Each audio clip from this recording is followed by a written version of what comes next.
Welcome everyone and welcome to All In, All United. Remember the comment you made? I thought they comment on bars to these.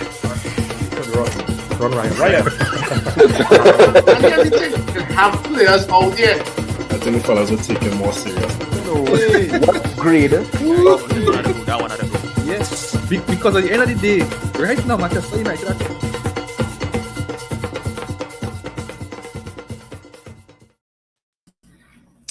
Welcome everyone and welcome to All In, All United. Phil, is me and you on the inside? That's all we need. That's all we need, my guy. Yeah, but the rest of them go join in when they join. That's all we need, my guy. I'm trying to debut this blue here. It's real popping on this right in the background, boy. You can see. Blue, white, blue. I don't know, just new. Blue is the color that you don't want to wear this week. Wear last weekend or yesterday. Because blue get the ass turned up left, right, and center, boy. Yeah, well then. Alice. Well then, let me turn it as in memory of, you know. So. Where with that? I can. Yeah. We were supposed to have the pod yesterday, but I mean, sometimes it don't always work out how you want it. But nevertheless, we're here, you know, and we committed to doing this thing, so we're here. And we're going to be here again on Wednesday because we're going to travel to Tyneside, Newcastle. And that should be a big one. But what I think is more important right now is that we remain unbeaten in 2026. Agreed. Right? And I mean, who would have think, bro, that when a couple of months ago, we couldn't win 2 games back to back. Now, 7 games unbeaten, 6 wins and 1 draw. And we third in the league, you know, only bettered by Arsenal and City, who we beat when we played them. Who would have thought? You know, now against Palace yesterday, we went back to the game at 2 halves. Yeah, boy. You know? Yeah. And I mean, I much prefer the second half. You know, I think we all did, yeah. Yeah. And I mean, the thing about it is when you're not playing well, you have to win. You know? And I think this is the business end of the season. So the 3 points for me matters so much more than the performance. Now, this is not me saying that I don't want to play well. I don't want to beat teams off the park. I ain't saying that. That is not what I'm saying. But this is the business end. And right now, what is most important is getting 3 points in the bag. You know, and I think we were able to get it done yesterday. And as the Reds go marching on earlier, we're sitting in third, and we hope that this continues for as long as it can. Right? What we saying, Phil? I'm sitting on the inside. Welcome, buddy. What we saying? We're good. I mean, you're right. I mean, we could talk about performance and, you know, but, you know, I'm a big, you know, proponent of, you know, preparation and, you know, planning and execution. But look at all these teams that, you know, do all the big spending and plan out the season out and buy all the big players. And at the end of the day, you know, they ain't too far away from where we are. You know, at the end of the day, it's about winning games. You know, of course, playing well will, you know, it probably means we win more games. But right now, we win games, getting 3 points, and, you know, we're moving on. So we can't be, you know, I mean, look where we were, you know, a few months ago. Look where we were, you know. So yeah, now we gotta enjoy, you know, these moments. You know, it's good not being the banter club, you know, like we were, you know, for a long while, you know. But we gotta keep our heads and understand where, you know, we can't get too far above ourselves, because we've had, you know, moments. You know, say we have moments on the field, say when we have moments in a season, you know. So you just look at the, you know, just hope we can maintain it, you know, the rest of the season. Yeah, Phil, what's up? Yeah, things are on the up and up. To all the rival fans, you're lucky we did not sack Amorim after the Grimsby game, okay? You are so lucky, rival fans. You lucky that we wait till 2026 to say breaking news. Ruben Amorim has been sacked. If that news came after the Grimsby game, well, boy. Well. Anyway, it's a good time to be a Manchester United fan. We're seeing that, lo and behold, we are well, it's now the phoenix rising out of the ashes. We were in the pits of hell, the dumpster fire. And lo and behold, MC, Mikel Carrique, Michael Carrick just said, you know what? Let me just take it one game at a time. Man City, Manchester Derby, boom. That was the first test. Went up to the Emirates. Nobody thought we would have got a victory at the Emirates. I was hoping for a draw versus Arsenal. I was hoping for a draw. Lo and behold, Cunha Bruno, Dorgu. Oh my gosh. It is the beginning of March, and that goal still lives rent-free in my head. And I have no shame in saying that. Because beating Arsenal at Emirates is not for everybody. Okay? Anyway. Third place. You know, about 2 weeks ago, we were always getting the same result as Chelsea. Whatever Chelsea did, then we match it, or whatever we did, Chelsea match it. And also in the past, whenever we had the chance to go into a higher position, we always flopped it. And that was where the draw versus West Ham came, because I think Liverpool and Chelsea and I think Villa lost in that same time frame, and we went and draw to West Ham. Lo and behold, Aston Villa dropped points versus Wolves. Wolves are the giant killers. So Liverpool tomorrow or Wednesday, whenever we want to play, I'm going to go play Wolves at home at Molineux. Don't take that easy, okay? Actually, you know what? Take it easy. I could give to the rest. But third place was up for grab. Went down a goal. And I was absolutely in shock. I was shouting at my TV for the entire first half. Because we could not put together 3 and 4 passes together. We could not.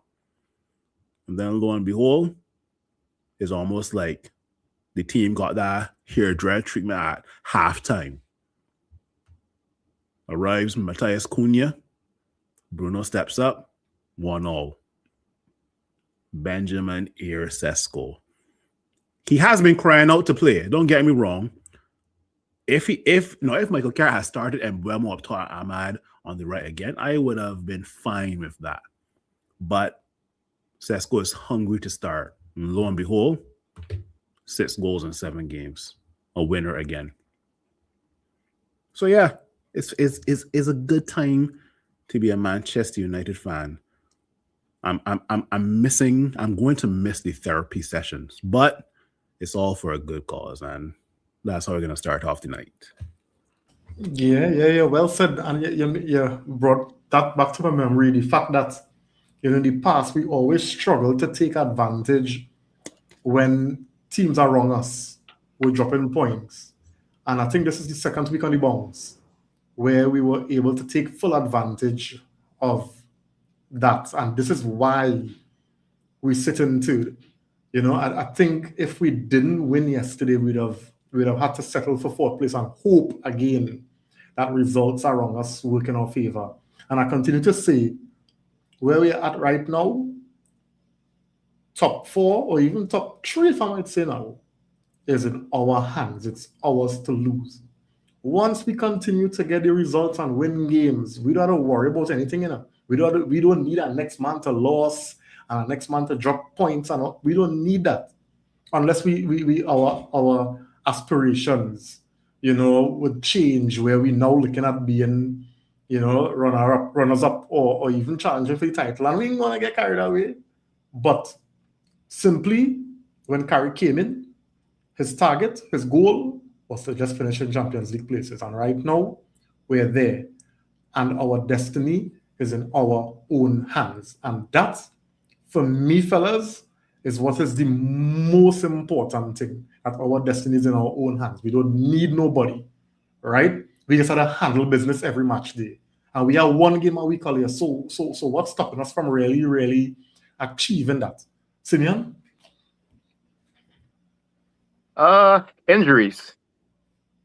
I haven't seen the injury report from yesterday, but it looked like was it Shaw and Maguire came off injured? Was it those two?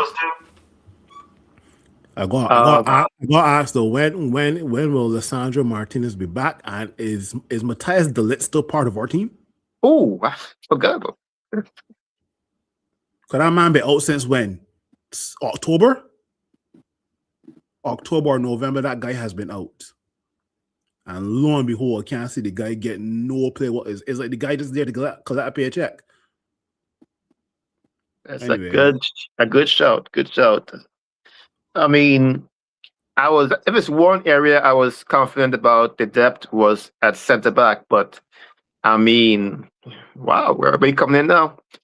But I worry about I'm worried about the experience level drop a lot when you have to let Maguire and Martinez out. So I'm a little bit worried about the centre back. If we Heaven and Euro back there, and then it's not the worst, height and likely, but the strength and knowledge. I mean, because every game we've seen a kind of a drop off, in performance, and I'm wondering if it has to be with players going out, especially Martinez. How influential he is, and now with Maguire going back there too, I'm kind of worried about, if there'll be a drop in performance like we've been seeing even further on, and then Shaw.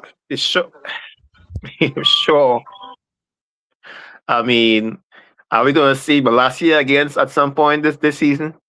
My boy Malacia, hold on, we don't give up. I mean, who's going to play those positions? I mean, Dalot and but Mazraoui probably can't play those wings, 9 minutes all the time. So yeah. Chef, welcome, buddy. We're talking about, we're talking about where we are right now, unbeaten in 2026. We're sitting in third place. Our destiny is in our own hands. Okay. What are you saying? Yeah, I agree. Everything. Before you continue there, Chef, I'll let Chef send my video, right? And I really, really like to play that video, but in fear of copyright infringements, I can't venture there, but I will send it for you, right? But yeah, I think that's how we're feeling right now. Go through.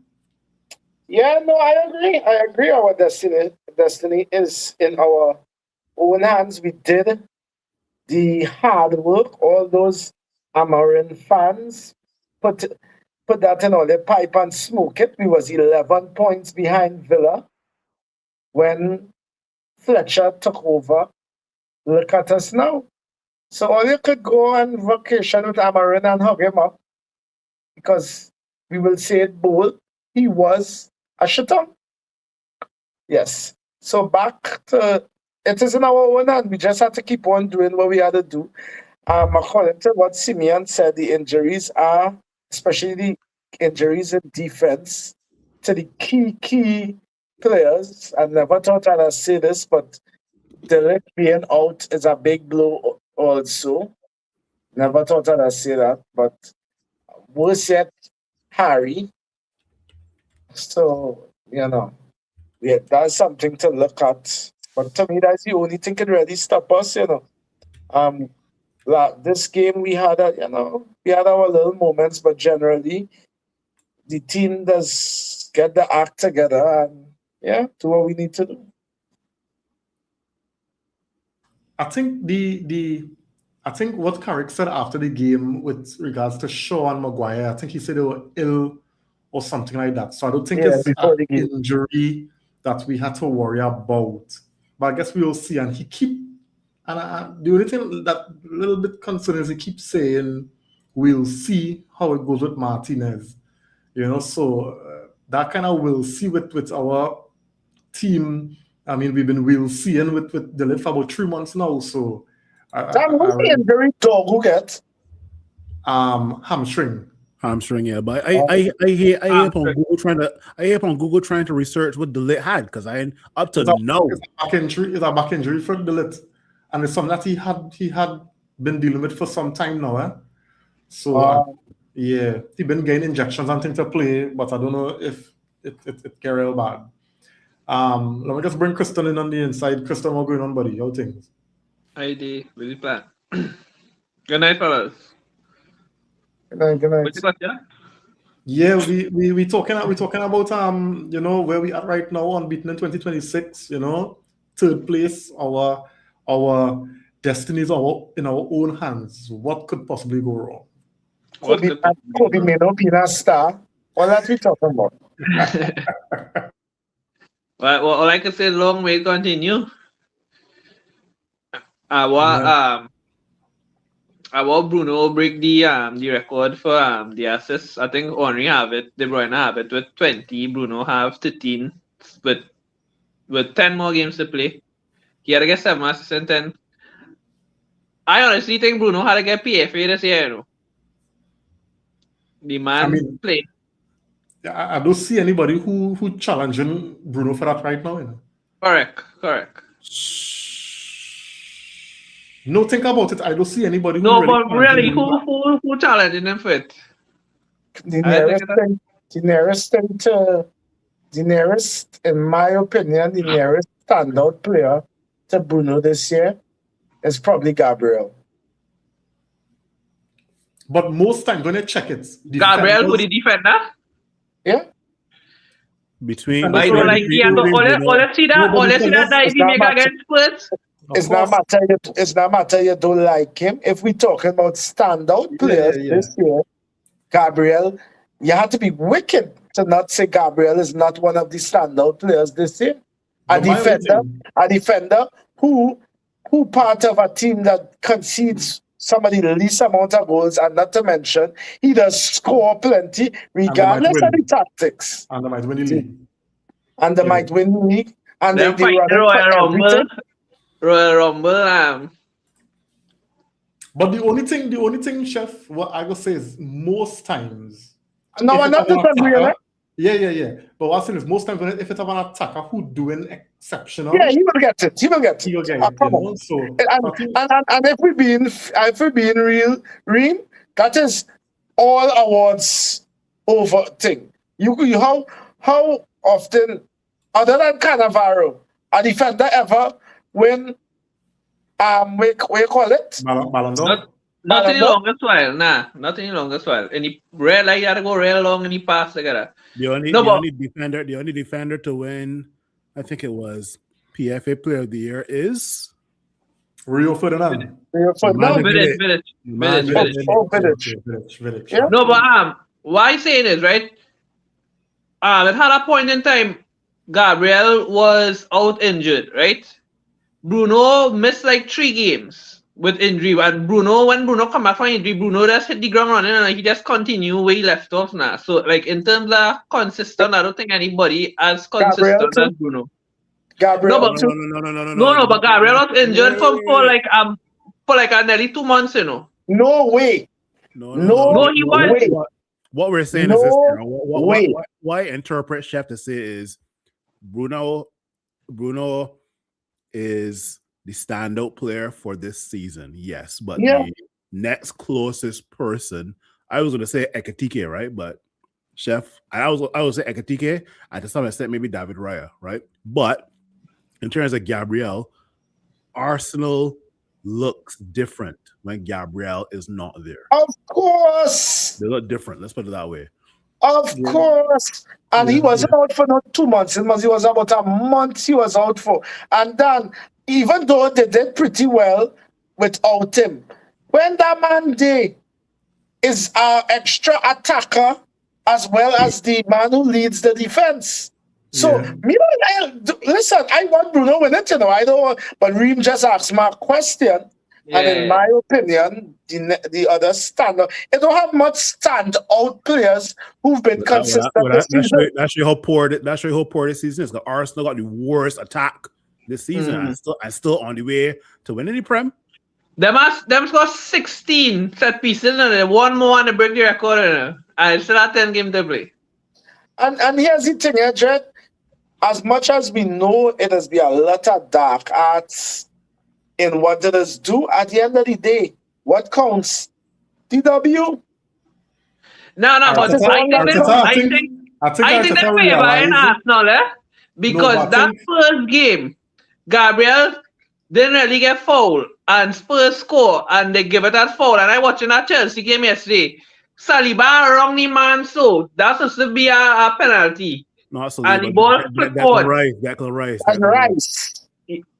No, it's Saliba had wrong, and Rice, I think, is the cover for Rice. Yeah. And them do die even check that. It has happened. I couldn't sit down here and try to talk about refereeing decisions because, as we just say a million times done, refereeing decisions has go both ways. Some games you feel over the years Manchester United has not been very fortunate with refereeing decisions. We had to be wicked here to really sit down and talk about, well, Arsenal was lucky with refereeing. No, don't always Manchester United. We see kings are refereeing decisions. Don't do that. And we know it. And last year, when Liverpool win, the real calls went in the favor. Real calls went the way. And all you remember, I said it, and men didn't like when I said it, but I said the reason Manchester don't get them calls is because we should. The top teams tend to get those calls. And I don't care who want to show it. That's just how it is. The top teams that get the calls. And we're getting calls now. We're getting calls now, right? I wonder why. Because we need ascendancy, Simeon. Yeah. No, you're right. No, what call are you talking about? The Cunha foul? I mean, things like that. We've seen worse calls go the other way with us. Of course. Especially last year. I listened to Glasner. Glasner say it was a red card, right? But he'd say he don't think it was a penalty because it was outside the box. But when the video showed, Cunha's foot was in the penalty box and the man's hand was still on him. So therefore, the contact went into the box. But what do you expect him to say? That is not his team. His team now get licks. What you want him to say? He have to say that. That's how. And he also said in that same sentence that Cunha was very smart to sell it, because here's the thing: you can't fight Cunha for going down, No matter if it's soft. No, but he wasn't fighting red card, And I honestly think even if we didn't score a penalty, we'd have win the game still. I agree. Because he said the red card was the correct decision, but he said the penalty wasn't. Now, so I don't think that was a bad call. But I'll tell you something. Sometimes when you score, it's very, very important for turnaround. And I believe the penalty came at the right time. Yeah. Time. Chances are, right? We didn't get the penalty or we didn't score off that decision there, and Crystal Palace locked tight and sit deep and give you real problems, and they don't know what can happen again. So I mean, you can't just say we would have still win the game. You don't know that. Football is that kind of game where once the opportunity presents itself, you have to take it. So I think the penalty came at the right time for us. It gave us enough time to settle and go for the game. Agreed. Go ahead, Simeon, before we move on. No, I mean, I don't know if you're gonna get to this soon, but like as I mentioned before, we played the first 3 games was something else. The type of pace and and intensity and creativity we saw in those 3 games we're seeing less and less of that as the games go by. I mentioned, I don't know if the players that get injured or what. And I feel like, with the change, I don't think, I don't know if that's what we get into. The change of the lineup this time, you saw, I don't find the game was as fluid as possible. I know Sesko scored a goal, in the end, but the width, the width of the team attacking wise, I know Karim has some opinions on this. It was to bench Ahmad. I feel like Ahmad is our only real winger on the team. And I feel the width of that team really struggled. I felt like we didn't know. I mean, they wasn't bad, but it wasn't as fluid. Things were too congested. I found we took a step back in our offense, really in that game. So I still think we will score, but, one goal. I don't know if we'll come back and score two. But I feel like there was something going on in that game that we didn't get a chance to figure out if it would have worked. I think, the goal Sesko scored to win it, was because, the new guy came in, new CB came on, and Sesko hit him a nice move and score. I mean, it's a class goal, but still. Sesko tower over here, he was. Yeah, but do it before. He had chance before. Do it with the main. I want you to do it against. I know he's scoring goals, but I agree. I want more from Sesko. I agree. I ain't gonna lie. But I think they need to put in more balls in the box too, because the man good in the air. Because 38 minutes, I think, was the first cross to get after Bruno put in and he had it. And Henderson saved it, but that was like the first cross the man got like 38 minutes in the game going. A far guy that tall, they need to be putting in more ball in the box. I would say, just to add to what Simeon is saying too, that I don't disagree with Simeon, but I just saying too, you see games like that that Palace games, in times gone by, we would either draw that game or lose that game. Especially when we start off, kind of not playing that hot, and then we come and concede a goal. We was like headless chickens trying to find a way to get back into the game. But I'm not lying to tell all you, under Carrick, this might just be me, but under Carrick in this current run, I sit back there knowing we're going to score. I know Reem said it's football and it's unpredictable and I can't really see that and I get all that. But Jed, I have so much confidence in what the manager been doing and how the team responded to what he wanted to do. I knew the goal was coming. Yeah. So Simeon went somewhere where I was going. So I'm glad for that. So I want to bring Phil in, right? And just to continue, the question Simeon asks. So is there a concern for you with how the level has seemingly been dropping since the first two games against City and Arsenal? Is there a concern that there's a regression within the team and we're seeing levels dropping and the league could eventually catch up with us? Yeah, I mean, at the end of the day, you saw how we performed versus the likes of Fulham, City, Arsenal. You saw how the levels were against those three teams the first couple of games. And then it slightly dropped in the draw versus West Ham. And then we pick it up a little bit versus Spurs. So there's some games where the guys are a bit too comfortable, let's put it that way. And I think, like we mentioned about 20 minutes ago, this is the business end of the season, right? Once you are keeping the hunger to get more goals, sometimes you don't care about the performance, right? And don't get me wrong, after the first half, I was shocked and I was pissed against Crystal Palace just now.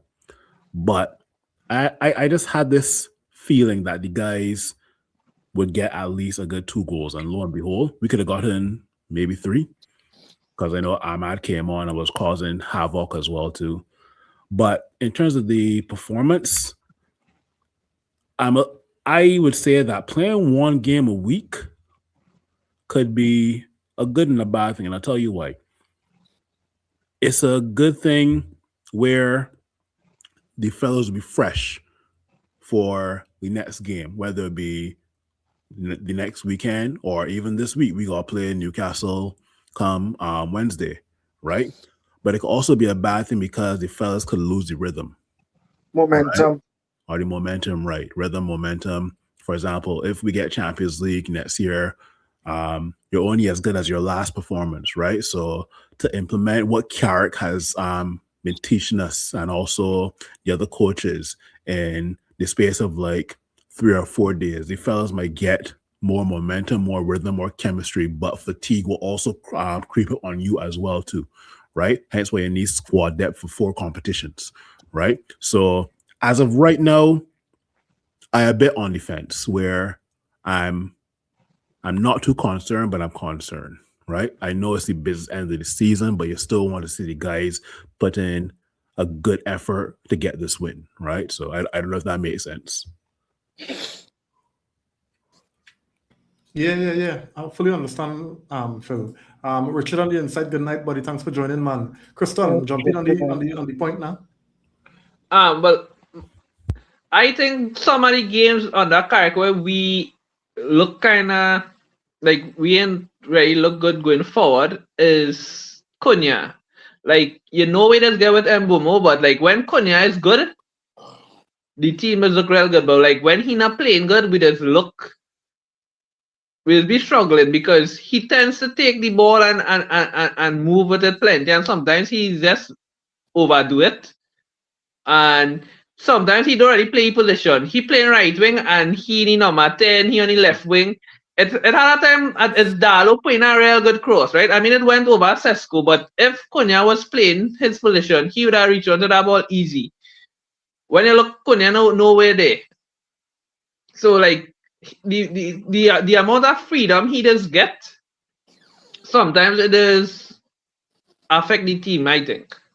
Like if Ahmad there, because when Carrick came, right, I think it was Dogu playing, Cunha was coming on. And in those games are the games we actually look good.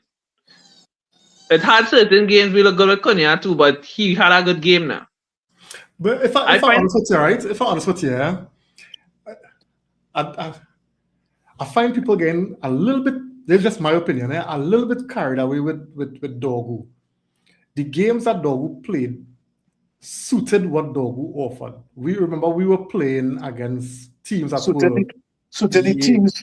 Yeah, the teams we were playing, because against when you consider the likes of the West Ham, the Everton, the Fulham, I think the responsibility and the onus would have been on us to be better on the ball.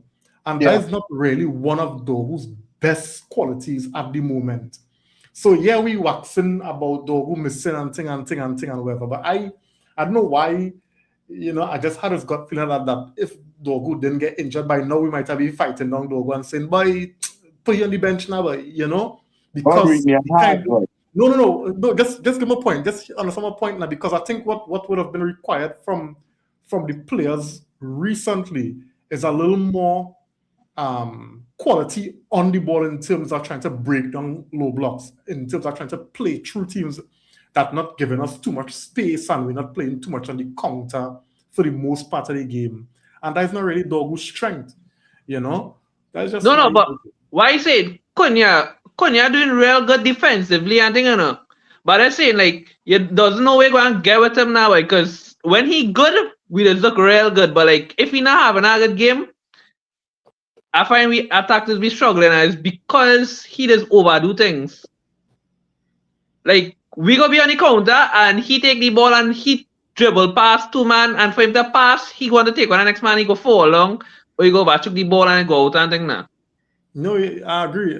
Cunha had a tendency of overdoing it, overcompensating, trying to do too much. If overdue at times is a player, it is. Yeah. Yeah. Like I remember. I think Go ahead. No, go ahead. Yeah, Sorry. I remember we used to complain about Rashford running into blind alleys. And that is exactly what Cunha doing. Yeah. And listen, that is one of the most annoying things to watch.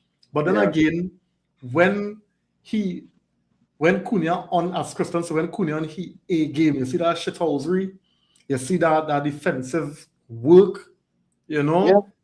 No, and that's the thing, you never get that from Rashford, you never get that from Garnacho, you get that from Cunha. It's just... But the thing about it too is one of Cunha qualities that I don't want him to give up is his ball carrying. It's his break. Yeah, my thing is Lego the ball when you're supposed to. You know? That's all. Yeah. Against Everton, he break, he run past, he had 3 men on him, Sesko open. And instead of he just square the ball, he go to push it, man. He just fall long. And like nobody had touched him, and he just fall long and lost the ball. And that was a good chance. Like that has frustrated me. Because I know he good there, but it's like that's stopping him from being world class now. But like he I don't know if it's decision making or he just that is just the Brazilian in him. Man will improve, man. I think it's thing. This is the first season with Man United. Let me wait and see how that develops. Yeah, Marvin, that man been playing with some shit teams, and sometimes it's a hard transference to be playing with a Seta Wabin and use the big fish. So you're toting the team and them to go from that to going part of a team that you don't have to carry everybody. Everybody had a role and stuff. So I'm willing to give, it does irritate me too at times, but I'm still willing to give Cunha a blight that he will improve and the team will do better around him, because I don't care what nobody say. It is a definite upgrade from Rashford and that next jackass. Yeah. No, we're not fighting that. No, I just say that that's the thing with we not being fluid in attack. Yeah. The man good, but just don't know what you're gonna expect. Marvin Beckles on the inside. Good night, man. Thanks for joining. So, Chef, I want to bring you in on this one, right? Sure. We didn't get a chance to talk on team sheets. Now, I mean, leading up to the game, a couple games well now, people calling for Sesko to start. Some people saying don't change what's working. What was your thoughts on the team sheet? Was it that Carrick break under pressure, or it was the right decision? I don't think it's a matter of Carrick break under the pressure or the media push or the talk out there. I just think you have a player, a youth man, who a centre forward, and probably, if we're being honest, the only centre forward we have in the squad, only pure centre forward we have in the squad, who has been coming off the bench and giving your goals. And then as a manager, the only thing you could do is reward a man. And he picked this game to reward the man. And not to mention, in my opinion, Ahmad could have taken a little bench, because Ahmad been playing some shit too. So you want to keep the team fresh. You want to keep men on the toes. So I honestly, as I am one of them for not, if it ain't broken, don't fix it. If it ain't broke, don't fix it. But at the same time, I don't have a problem with rewarding a man with a start if he deserves it. Simeon? I mean, I agree with Chef to a point. My only issue is I worry about. I mean, I ain't too worried about Ahmad because he got his contract last season. But still, I hate the fact that when it's what he have to come off is always Ahmad. It seemed like, who was it that we had last year that Ahmad wasn't? I feel like Ahmad be benching just because, somebody else, need a chance. I feel like, it might be the right. I like what Carrick said, rotation. I like, that's the right smart thing to say. But I feel like Ahmad has something this, that no other person on the field has. I mean, and Chef is right. Ahmad, I ain't gonna say he plays shit, but he hasn't been I think Ahmad hasn't had a kind of, numbers or effect that he should be having with that kind of skill he has. He has to play better. He has to have more assists, more goals. But even without that, you could see, I think every team we play has to account for him. I think every team we play has to account for him. The games where we struggle offensively most of the time is games where other teams have a left back that could mark him alone. And that's where we kind of struggle to break teams down, because normally 1-1, it's lunch for Ahmad, but let me see what he does in the future as far as characters in the future. I like Ahmad being on that side because he plays and Mbeumo does this thing as well. So you need but it's not the same type of aggression you get from Mbeumo as far as the dribble. So I would like to see Ahmad start as well. I think it gives teams more issues on the right hand side. But we are a big team. He had to have more more results in the game. So Phil, was Ahmad the player you would have dropped for Sesko? Because on one hand, I don't think Chef or Simeon wrong with their points, because Ahmad, we wasn't getting the level of output that we are accustomed getting from Ahmad. But with Simeon's point, he's still offering something that nobody else in the team given us. And to me, it was missed yesterday. So was Ahmad the one that you would have dropped to bring in Sesko? I would have said Ahmad was the obvious choice, because I think we saw that in the previous game when Sesko got the winner versus Everton. You saw that Ahmad was hooked, and then Mbeumo then was playing on the right side, and I think Mbeumo, that's where he was a cut. That's one of the reasons we bought him, because he was influential on the right side when he was at Brentford, right? So, I would have said Ahmad being dropped because Cunha and Mbeumo are the more experienced players, in my opinion. And you're absolutely right, Simeon, where you miss Ahmad bringing that trickery and what's not, right? But to have Ahmad coming off of the bench is always a good thing. It's similar to when Carrick started, right? Matthias Cunha coming off the bench, the man made a difference. The man made a difference against Man City with the assists. The man made a difference scoring against Arsenal. So having these guys rotate goes to show you that your place isn't cemented in the first team, if you know what I mean. Yeah. Right? So man. I guess that's how I end it per se. Yeah. Okay, good perspective, Phil. So we have Jody on the inside. Welcome, Jody. Master boy. So here we're going on, right? We have too much bacchanal this evening, right, buddy? No. My brother. I want to get big like Chef, boy. Yeah, you. I want to get big like Chef. When people start interviewing, I'm thinking earlier. Hey, he's a real fool, yes? I know come in there, boy. Worry, boy. I know come in, so I know where the ritual you're talking about. So here what we're to do for me, right? We have some more stuff to go through, so I don't want it to take too long, right? But I ain't get your opinion on how the team looking since Carrick here, because we know you was one of the men who wants to get Amorim 10 years, right? So where's your thoughts since Carrick coming? No, well,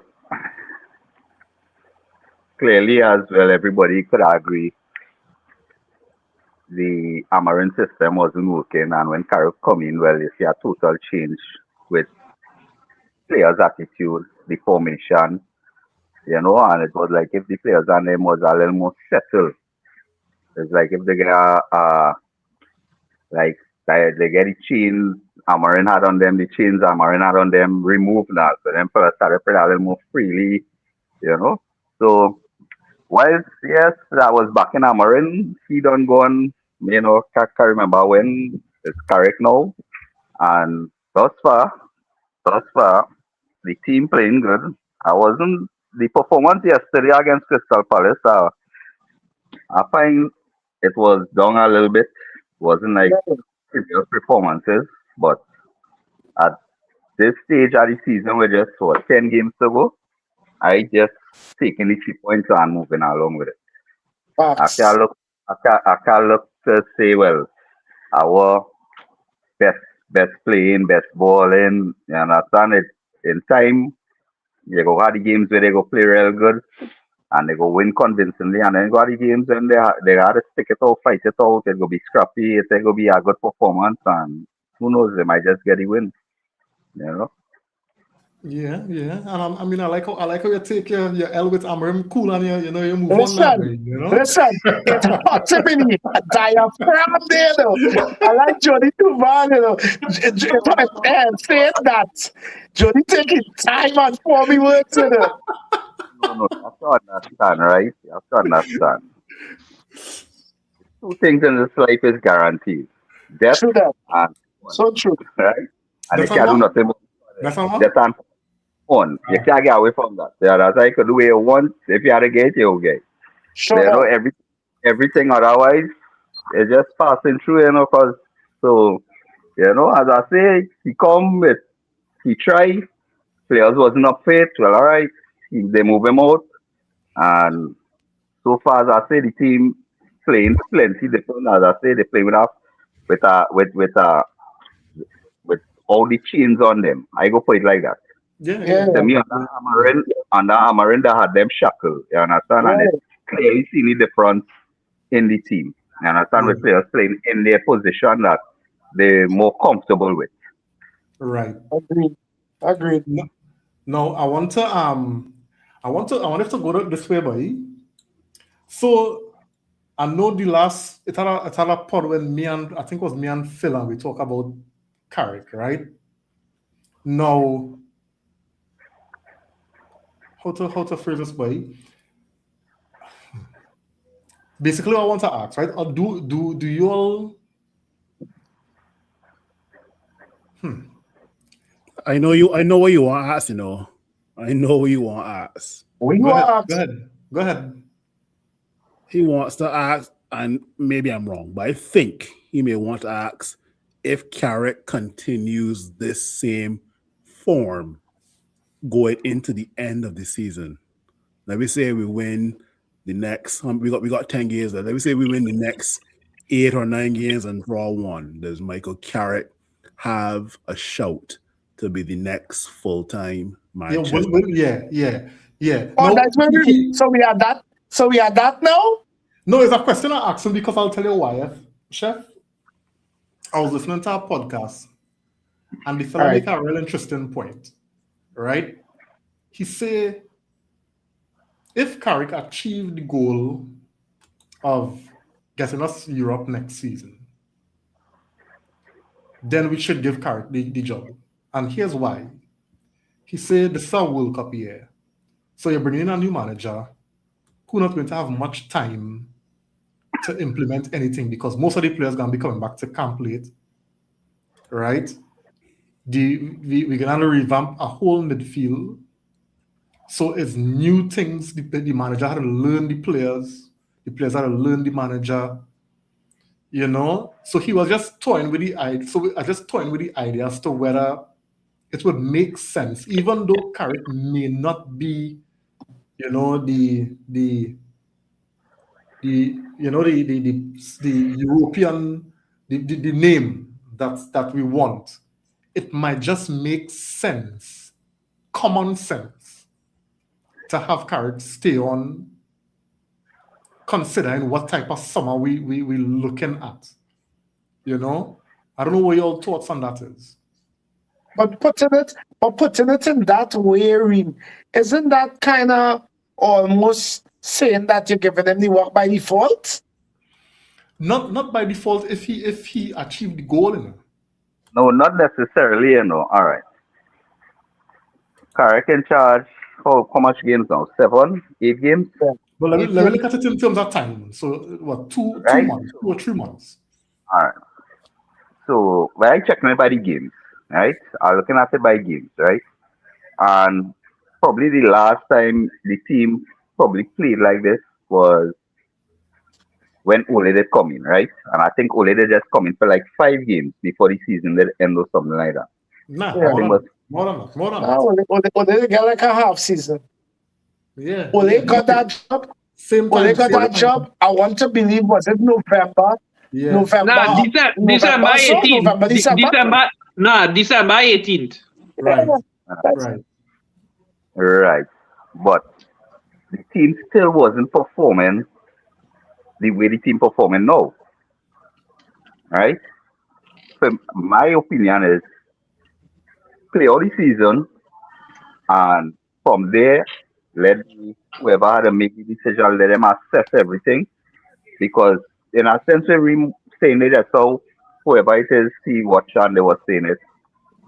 If a new manager come in, he don't have much time to work with the players because season going to kick off probably a month after the World Cup, 4 weeks, Correct. 3 weeks after the Yeah. World Cup, Mhm. right? Whereas with Carrick, he already have the players and them, how to play, playing for him, playing for the club, understanding his style of football. Probably Yeah.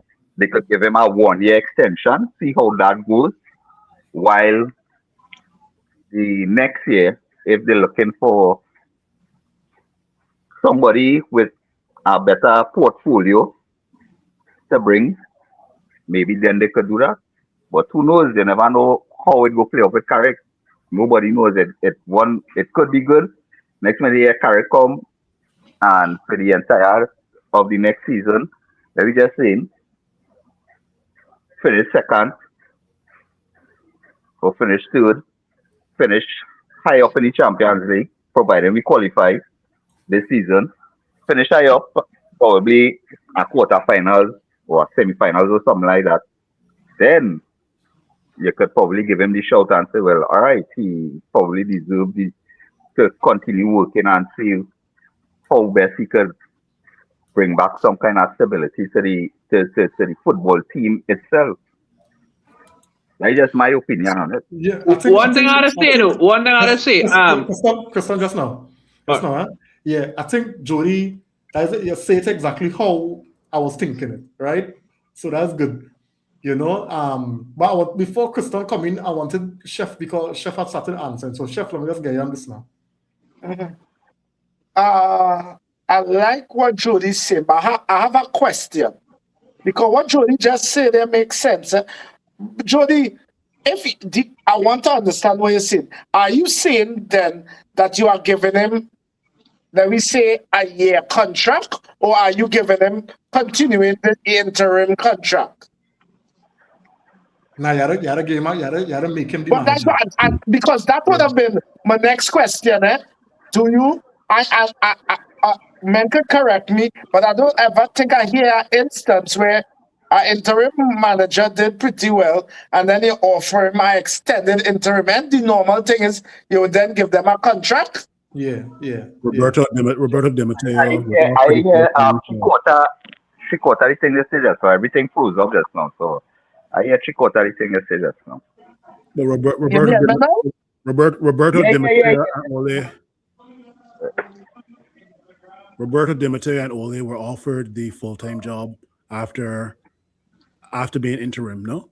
Yeah. And the contracts they got, Phil, was it like 3-year, 4-year contracts, right? It wasn't short term.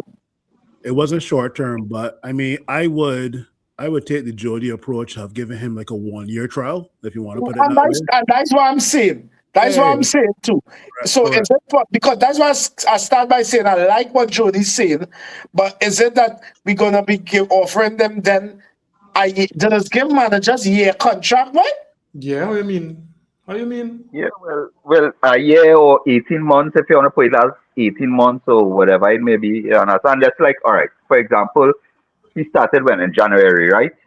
Right. So it come like he got a 6 month contract and he just extended for a year. So it come like it was an 18-month contract he get them now. So he just extended it for a year again, you know, just to see how stable the football team going and be performing. How they're going and be performing, you know. So in that way, you see the only but you see the only issue with that, right, is it does not translate to the team that we settle on a manager. You know, it's still showing that it's still giving a tentative now. And I don't think that's healthy. I mean, the circumstances now, you know, it's kind of understandable. We now sack a manager and we just bring in character, steady the ship. But when you see you reach someone, we enter into a new season, you want stability. And stability doesn't give you 1 year contract, doesn't give you stability. So it's something that, I mean, in as much as the 1 year thing sounding good, and I had actually thought about it as well, right?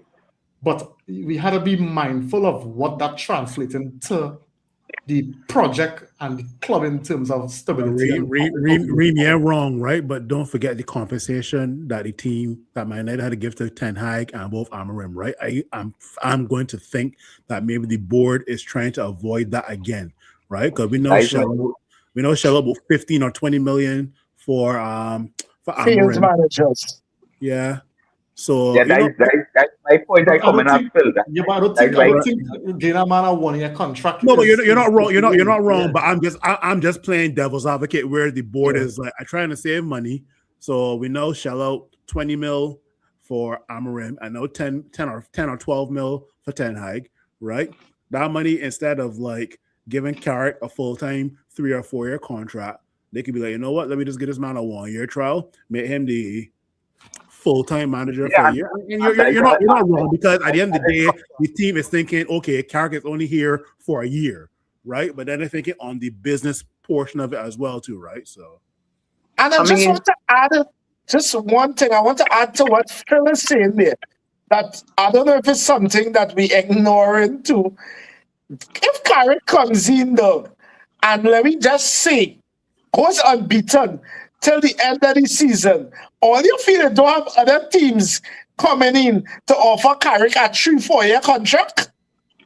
We talking this like if it's a given that the board can come to Carrick and say, hey, well done, brother. We want you for our next, let me say, as Jody said, let me go for a year, a 18 months contract. Dog, I just think in terms of, at the end of the day, Horse, it is a business.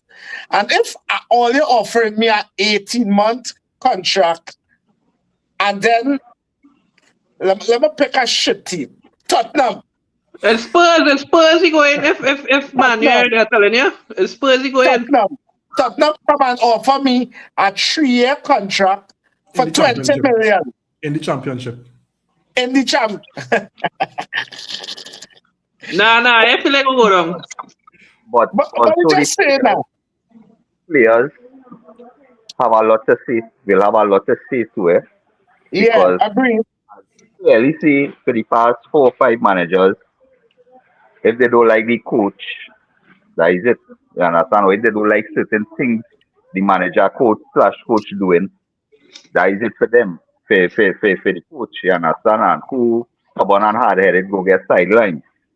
Right? So the players have a lot of say in this as well. If it is they are comfortable with the system Carrick running and the way he carrying about the training session, and if it is men reaching Carrington 6 o'clock in the morning to start training when they're supposed to reach 8 o'clock, that and all will have a lot to say with Carrick moving forward as the manager. And that is a conversation. Yeah, and the board will have. You still think it have that amount of player power? No, player power, you know. It's not about player power, you know. It's not about the player power. I'm not comfortable with. Okay. I think the only player who would have some sort of say is Bruno.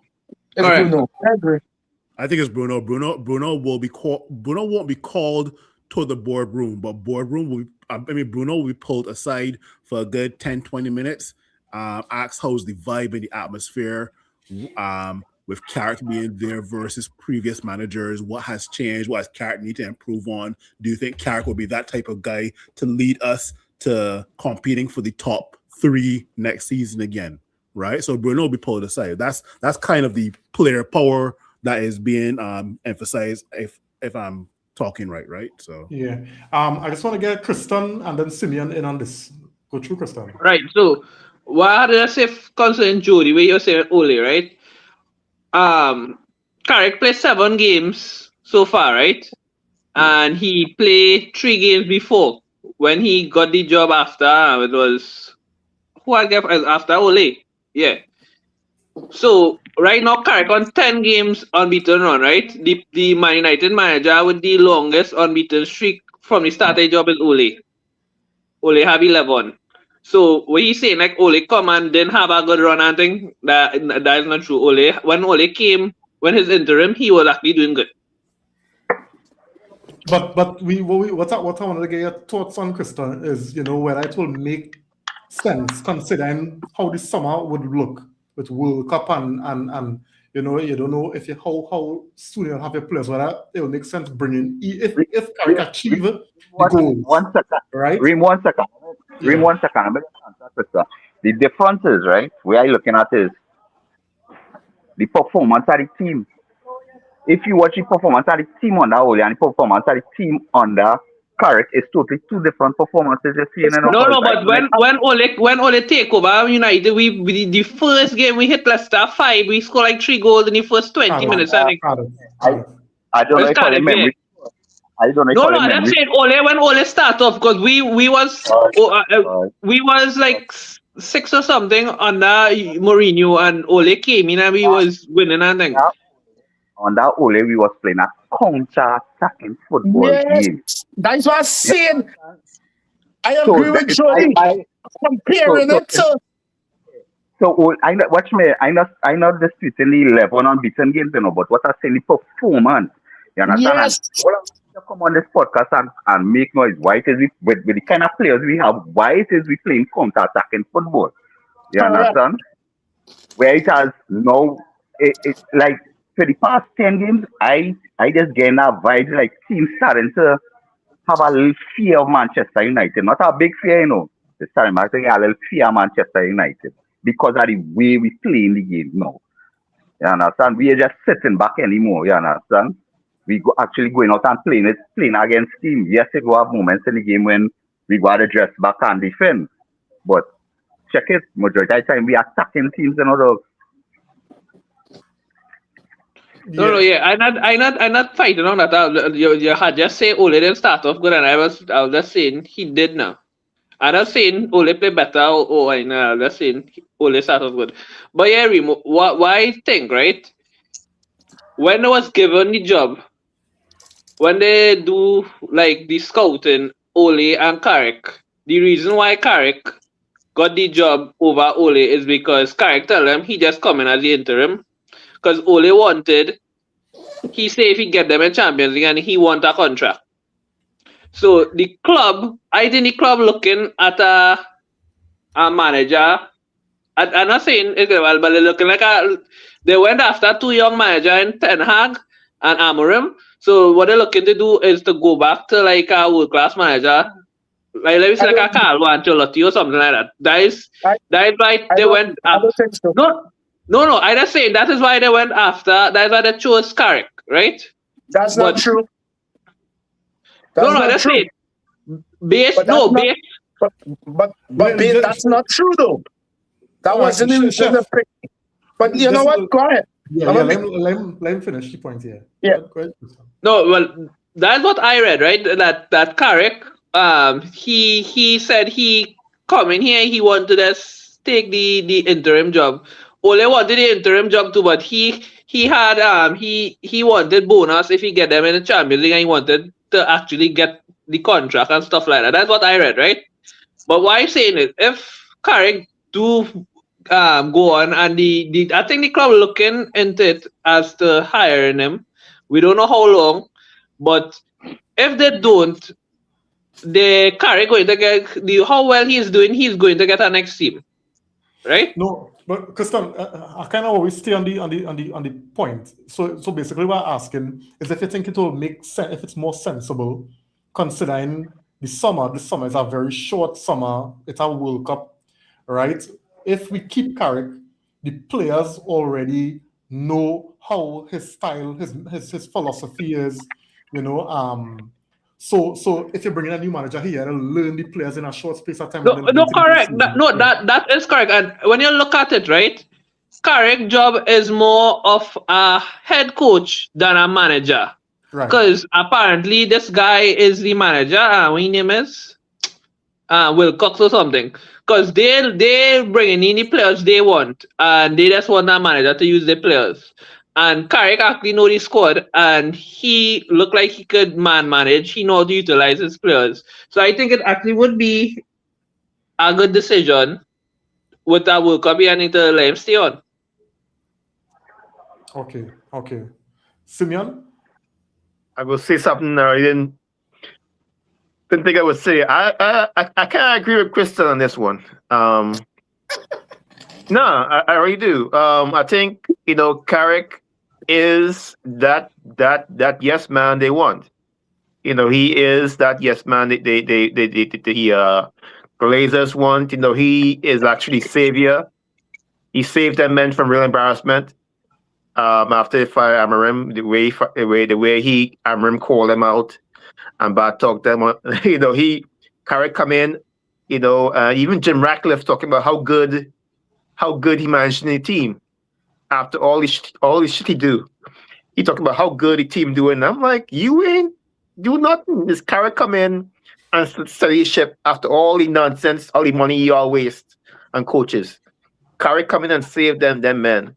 And it would make sense, to hire Carrick, but I would say this: don't give him a job until summertime, until you do a comprehensive search.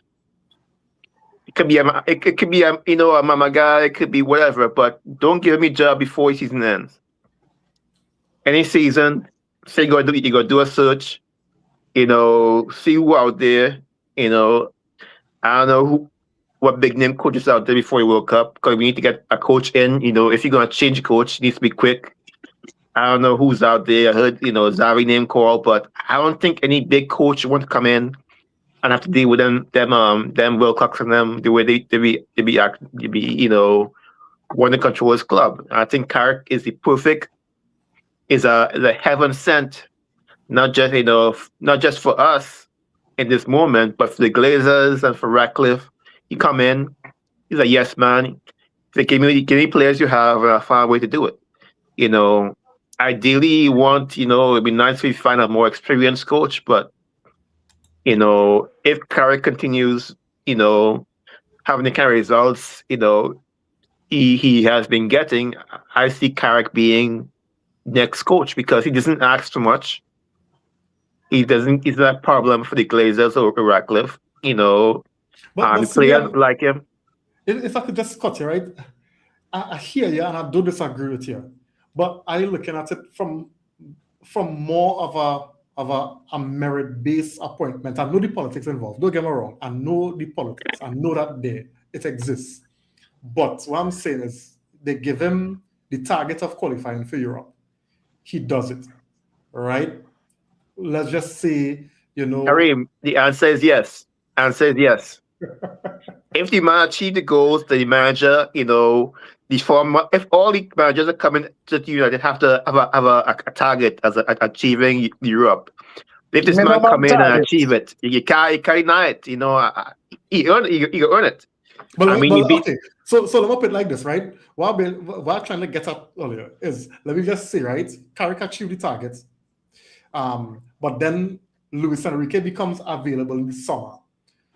But remember, again, the point I'm making is this summer is not a normal summer. It's our World Cup, right? So that new manager who coming in not going to have enough time with the team, right?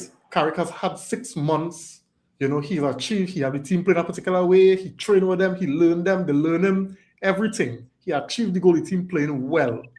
But this ideal manager that you want, Luis Enrique, has become available. do you take Luis Enrique and say, well, the work is yours, right? You ensure how we can gel with the players. You ensure with that short space of time that we will get for preseason, everything will work in such a way that will give the new manager enough time to get the players in to understand his style of football. Because we don't realize, so much things going on. And that is basically where we're getting at, That is why Reem, you see where people are to take into consideration too, right? Brazil, Germany, England, Argentina, and Portugal. And They Spain.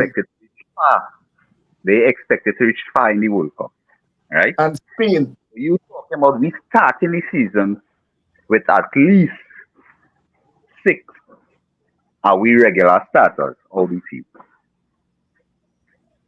That is something that is taken into consideration, whether I be correct or a new manager. That is something that is taken into consideration as well. We're going to start the season without at least 6 are we regular starters in the team. Serious so much? No, well, the thing about it, because it's about Cunha,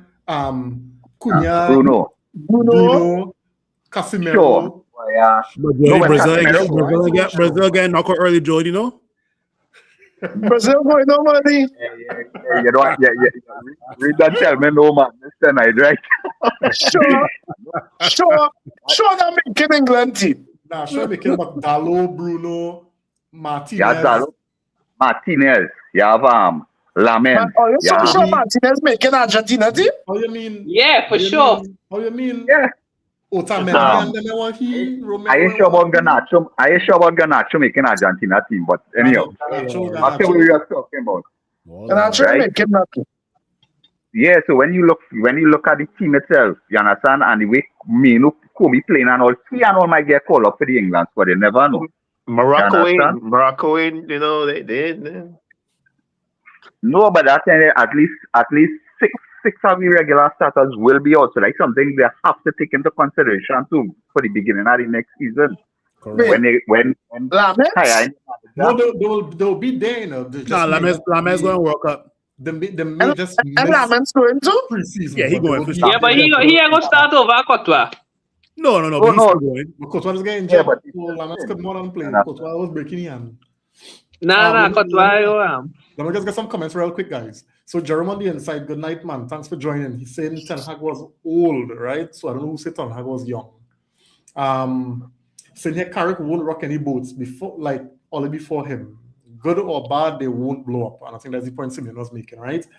He left Borough quietly. He's not the type. Wilcox kind of coach for real, right? And he's also saying here, finally, the issue is not now, but if next year we falter, only falter, what happens? One more thing. Same way, I believe there's gonna be a really small buyout for Carrick if he gets a contract. I think whatever contract it is, he will work with the team to. It ain't gonna be you're leaving $9 million. It's gonna be a little something here and there. Small money. Because I honestly don't think he has that credit in the bank then, if you want to put it like that, to demand a massive contract. Remember, he's a new manager, new coach, new manager, where you want to put it. I just want to add to Simeon's point, because I don't disagree with it, that he might be a yes man, but my thing is, if he's a yes man, doesn't matter if he's a yes man if the team continues to win and improve. It don't matter. Yeah, because watch me, just now, men they getting tired. Forgive us that yes man for the Glazers, eh? Yes. Yes. But what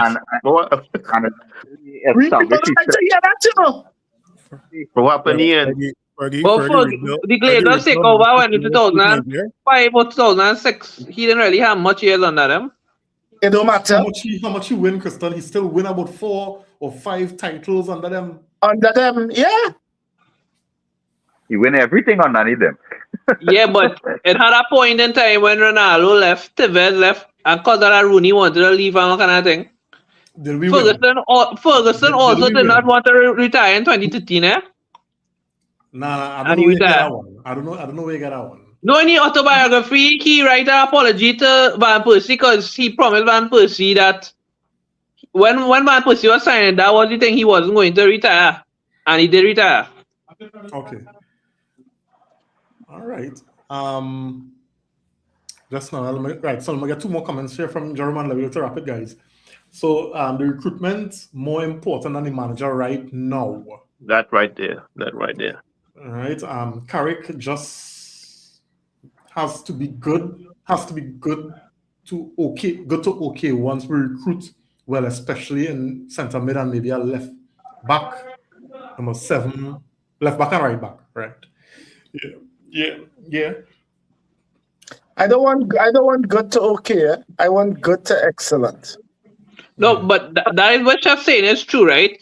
Right now, we go take our Champions League but next season we going to be looking at competing for the league. If we qualify for Champions League, we're going to be playing Champions League. And Carrick don't have Champions League experience as a manager. He don't even have. He just going to just be playing Premier League games this season. So next season they're going to have a lot more fixtures. Remember, he was the assistant manager with Oli when we played Champions League and Europe. No, correct. What I mean, like as the manager, he managed Borough and then he managed United, right? So you got to be more games and things. So I just said, if he get knocked out of Carabao early, that is it. Yeah. If he get knocked out of Carabao early and then everybody going and they gonna make noise. I don't think so. Let them make noise. They make noise with Enrique, they're gonna make noise with anybody. But my Don't thing is, make- that's it. It don't matter. Yeah, we hire a big manager and he get knocked out of the Carabao Cup early. You know, And so here's my thing to that experience and world class manager Chuppet talk. That Manchester try all them thing, boy, and it didn't work. So you telling and let me add to that. How does a manager become world class? Not by getting the opportunity. Pep Guardiola. There's me good luck. Hey, there's me good luck, Charm here. So if this man does well for the rest of the season, you offer him a 1.5, 2-year contract, and he accepts it because he had accepted first, and he come into the thing and does well. We complete for the league and let him. And the great thing for me about Carrick is Carrick age. You actually had the opportunity, barring all madness, that he does well, and he can actually build a dynasty. Yeah. But just as any other manager that come in, I back in them. You understand? Of You course. got 10 years. I back in Carrick. I don't want the same field. You understand? Just as any other manager that come in, I back them because I want to see the team do good. So for the team to do good, the manager had to be good and have to do good. So I back in Carrick until. But the point is, right, Ole came second and Ole came third, right, in first 2 seasons. Would we take that on that, correct? That's what I want to ask. Of course. Of course. Of course. Right, so that's what I'm saying. So, like, when Ole got sacked, we was 5th and 4 points or 4th spot, but we signed Sancho, Cristiano, and somebody else we signed, Varane or something. Everybody expect we to be winning the league and stuff like that now. But I'm just saying, so we just have to know second and third is good. A key point you're missing, Christian, and men can correct me if I'm wrong. And this is just my opinion. Tactically, Carrick is a better coach than Ole, though. Ole was too one-dimension in terms of that counter-attacking football. That's 1. 2, Ole trying to be men friend too much, man. At that next point, that real men does forget, dog, how much semi-finals and finals Ole reach and lost? Yeah, but Chef, the thing about it is, Carrick was actually training the team. Correct. Ole was just picking the team. He was just the manager. Carrick and McKenna was the coach. But at the end of the day, Jody, it does fall to who's the head. And No, Ole is the head. But not only that, Yeah, Jody, yeah. when you listen to some reports that came out after Ollie lost his job, Carrick, he was going against the advice of Carrick and McKenna plenty times.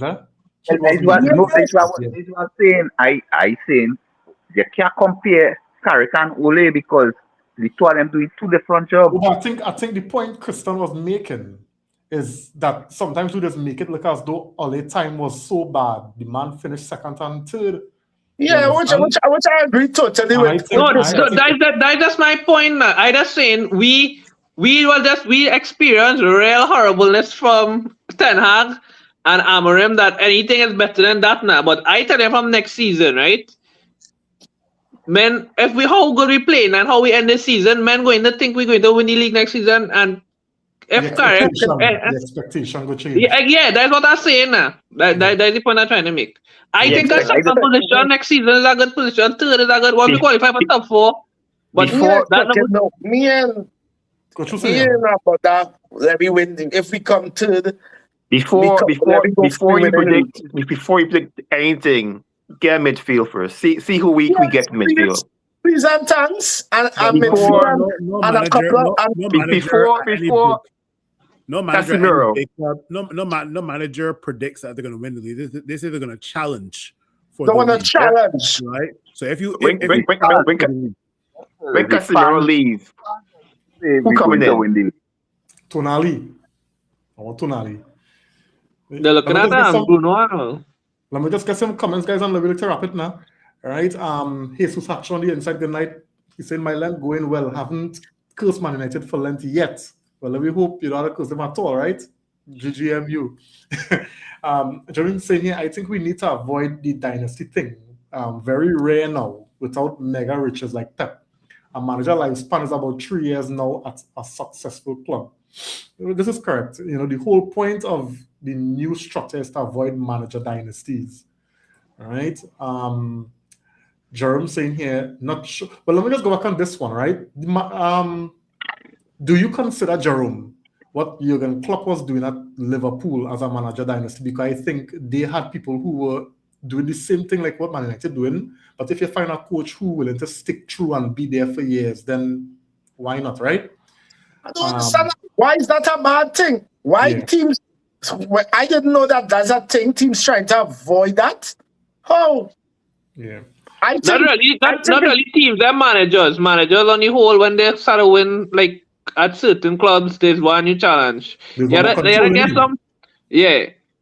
But they look like Arteta, the dynasty. Arteta, but if he win the Prem this season, he's a dynasty kind of manager because he is an Arsenal player that wants to coach Arsenal. He will, once he keep in that job, he will remain there for a long. Yeah. So how managers? I don't know if maybe it's my wrong thinking when it comes to business, you know, because I want to believe one of the pinnacles of business is continuity. Yeah, longevity, yeah. And longevity. And if you have somebody leading your institution and winning, wouldn't you want to have him there as long as possible, boy? Yeah. But maybe that. No, but as I say, it's up to the manager because look, Pep might leave City at the end of the season. Yeah, but Pep different. Pep is a rolling stone. Pep a little different too, eh? But no, only that. Then I don't think men realize Pep they are wild already, you know. Yeah. For real. But it was 8 years. 2000. Yeah, about 8 years. Yeah. So let me see Jerome responds to the point, right? So he have the comment. It's coming. He's so not sure Carrick has proven he is very versatile yet. We sort of struggled the last few games, even though we win next season. If he's still here, we will see more evidence. But again, just in response to this, you know, I don't think the Premier League is so competitive now that I think everybody's struggling, correct? Yeah, and they can't expect a team to blow away everybody, you know. Every week, It's very competitive on here. So we had to be realistic and of course I put all that into performances because a lot of different factors, you know. Not to mention, compared to the shit we was before Carrick, anything is an improvement. No, but Carrick actually make the correct subs and thing in games, and we actually was if we was bad first half, second half we came and play better and we win the game. So Yeah. if we was lost, we come and score, we go to draw. So that Yeah. is the right steps. All I right, just say something on the last podcast. I think it's a typo, boy. When I tell earlier, when Carrick was the second half now, after 12 minutes in the second half, when he realized what taking place, that is when he realized, well, watch me, see me, let me make the sub before the 60th minute. And that is when he bring on Sesko now. I think I did put in the comments first half, after 12 minutes in the first half. And I realized I get trip off for now. I'm gonna just get his last comment from Jerome here. He's saying they consider it a dynasty, I guess, but he didn't win that many titles. And no, Chef, we are not trying to avoid it really. But the pitfalls are, if a dynasty fail, that's what they set up to avoid. So they're not really thinking of a manager dynasty, more of a football director dynasty. And I think, okay, so I understand what you're saying, because normally with the manager dynasty is he calling the shots, he signing the players, he wants that kind of thing. So I get the point Jerome making, right? Right now the club trying to buy the players and bring in the manager or the head coach, as the case may be. So I get your point. Anyway, guys, so the discussion, the conversation was healthy. There's a lot to consider, where Michael Carrick is concerned, right? But but that's the end of the season worries, right? As it stands now, we want Carrick to continue to win games for us. We talk about it at length at the start of the pod. Our future, our destiny is on our own hands, but we had to continue winning. We can't just sit on the Royals and say, well, yeah, we in third, that is a day. Because Liverpool and all them other fellas and them, could come and start to sniff and be all up on my back and make me feel uncomfortable. So Newcastle's the next challenge on Wednesday, guys. Newcastle's not an easy team, even though they have not been performing well. We still can't take them for granted. So yeah. Any thoughts on Newcastle before we wrap it up, guys? The Newcastle game? Manchester. The two players that Newcastle were linked with in the summer that we signed, I hope they score on them. It's 2 or 3. It wasn't Mbeumo too? I thought it was just Cunha and Sesko. Okay. Nah, okay. they wanted them I could have swear they wanted Mbeumo as well. Imagine if that game done 3 love Cunha and Mbeumo Sesko. Boy, take me off of social media. Our center backs have to be, alert. That striker they have, he decent. Okay, so Which one? Wissa? Wissa of Baltimore. Either one. Wissa back from injury? Yeah. My concern is the midfield battle because with Joelinton back, I know Guimaraes, he out. Yeah, Guimaraes out. But with Tonali and Joelinton, I think they have a very physically imposing midfield, but the midfield is also very mobile and skillful. So, well, let me show Tonali why he should come to Manchester United in the summer. Just like how we show Wharton. No, but this fella and all playing good too. Yeah, I'm Gordon. Yeah, Gordon is fun. Gordon is the main attacking shot. And I think that Darnbird is the same height as Sesko, right? Yeah. So yeah. Anyway, guys, I think we have come to the end of the pod. Good conversations as always. When you put Man United fans in a room, we could go on and on and on and on, right? But we know we're limited by time and schedules. Reem, before you go. Let's say whoever on the panel tonight now, beginning of the season, I talk to him and I tell him something. Reem don't tell them what it is, but I wait until the end of the season till they all know what it is. Right? Let's let them know now, right? Yeah. Beginning of the season, I tell Reem something. I just wait until the end of the season till everybody know. Yeah. You boss out. All right, guys. So Phil, Simeon, Jody, Kristen, Chef, it was nice as always. The conversations, healthy, intelligent. You know, as always, those in the comment section, we do appreciate it as well. You know, don't forget to like and share and subscribe on YouTube. And until the next one, fellas, peace out. Yes. Have a good night. Yes.